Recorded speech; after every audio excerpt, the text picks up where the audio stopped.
Welcome back to Vlogs of History. I'm your host, Darius Cousin, and in honor of today's date, I thought it would only be appropriate to talk about the American Revolution. What is now known as the United States of America actually wasn't its own country until about a few centuries ago. The United States were actually once run by the British. It wasn't until they were fed up of the unfair British rule that they sought to have their own independence. So how exactly did this whole process go? How exactly did the United States of America become its own country? That's exactly what we're going to find out today in Vlogs of History, so let's get to it. The whole situation took place in the 18th century. Back then, much of the territory that is now known as the United States of America actually belonged to the British and to the Spanish. Spain had control over the western territories while the eastern territories belonged to Britain. Among the British story, there were the 13 provinces, the province of Quebec, and East and West Florida. The conflict actually arose from growing tensions between the 13 colonies and the mainland Britain. The issue was a discrepancy between how the government was treating the British people versus the American people, or soon-to-be American people. Starting in 1765, the American colonial society actually wasn't happy with the British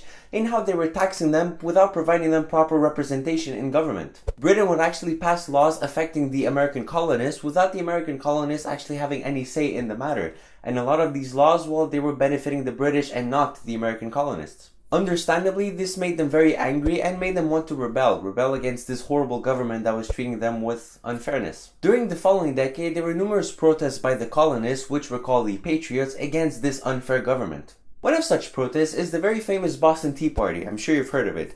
The Boston Tea Party was essentially where they threw away over 300 crates of tea in an attempt to send a message to Britain that they were unhappy with the way they were being taxed. By then it had become clear that the colonies were actually being fed up and they had enough and they were ready to take violent action against the British government. In late 1774, the colonists actually set up their own government to replace the British government in an attempt to better coordinate their resistance against Great Britain. In 1775, they formed the Provincial Congresses and the Continental Army that was ruled by General George Washington. When the armed conflict between the American colonists and the British actually began, the colonists were actually only fighting for their rights to be properly represented as British. By the following summer, as conflicts and tensions rose, so did the independence movement. More and more people actually wanted their independence from Britain because they just weren't being treated fairly. Eventually, the delegates from the Continental Congress were actually forced to vote on it and make a decision. Britain, obviously not liking this and not wanting to lose their colonies, they actually sent a lot of men and a lot of ships to the colonies to help settle the situation.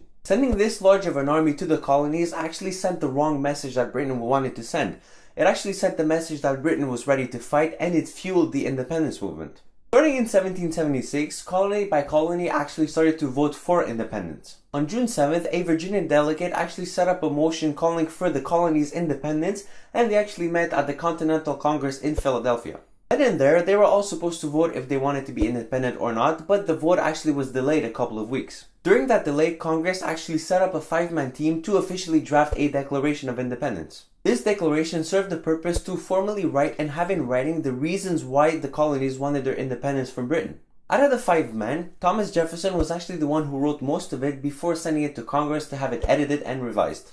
While the body of the declaration actually cites everything that they don't like about the British Crown, the first few sentences contain the passage that is the most famous. The passage reads, "We hold these truths to be self-evident, that all men are created equal. They are endowed by their Creator with certain inalienable rights, that among these are life, liberty, and the pursuit of happiness.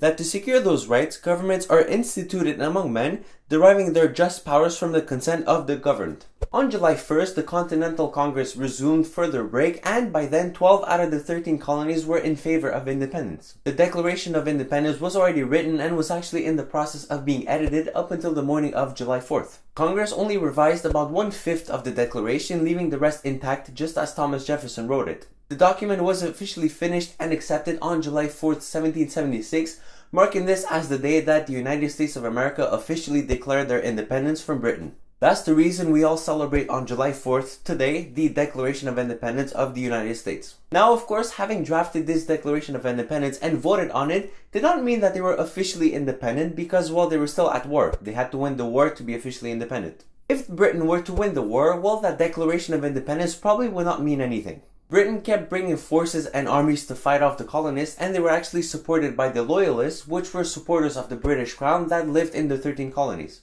Eventually, France and Spain actually joined the United States in fighting off Britain, and they officially won. What was once a civil war had actually become an international conflict between multiple countries. Britain actually managed to take control of some cities and hold down their fort for a while, but ultimately they were unsuccessful. Their only big success was that they managed to keep New York for most of the war. Eventually, in 1783, Britain had officially lost and the Treaty of Paris was signed, where the United States were actually able to keep their independence and keep their 13 colonies. Spain was actually happy too because they managed to get some of the territory that was once British. And that's how the United States actually came into existence. That was it for this week's episode of Vlogs of History. I really do hope you've enjoyed this special edition talking about July 4th since, well, today is July 4th. If you've enjoyed it, please leave a like, share it to a friend, and subscribe to be notified when the next episode comes out. Remember, these episodes come out every single Monday, and if you've missed the previous one, I'll leave a link right here. Make sure to check it out, it's very interesting. Also, I do have another show called Vlogs of History After Hours that comes out every single Wednesday, so make sure to check that out too. But be careful that for the next 3 weeks, there won't be an After Hours episode because I am away on vacation. As always, I'm your host, Darius Cosden. It's been an absolute pleasure, and I will see you all next week.